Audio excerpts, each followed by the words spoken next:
మాట్లాడుతుంది. ఇప్పుడు పెద్దలు గౌరవ రాష్ట్ర మంత్రివర్యులు సీతక్క గారిని మాట్లాడుతున్నాం.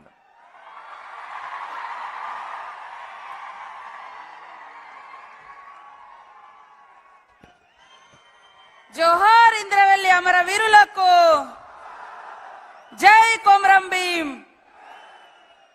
ఆనాడు ఇదే వేదికగా మరి ఇంద్రవెల్లి పోరాట స్ఫూర్తి తీసుకొని పోరాట శంఖారావం పూరించినటువంటి పెద్దలు గౌరవనీయులు ఈనాటి రాష్ట్ర ముఖ్యమంత్రి వర్యులు పెద్దలు పాదయాత్ర నిర్వహించినటువంటి మన డిప్యూటీ సీఎం గారు బట్టి విక్రమార్కన్న గారు, వేదిక మీద ఉన్నటువంటి నా సోదర నాయకులకు, మంత్రులకు, ఎమ్మెల్యేలకు అశేషంగా ఆనాడైనా ఈనాడైనా ఒక్క పిలుపుతో అశేషంగా తరలి వచ్చినటువంటి కార్యకర్తలకు, నాయకులకు, ప్రజలకు, కాంగ్రెస్ పార్టీ అభిమానులకు పేరు పేరున ఉద్యమాభివందనాలు ఆదిలాబాద్ జిల్లా తరపున తెలియజేస్తా ఉన్నాను.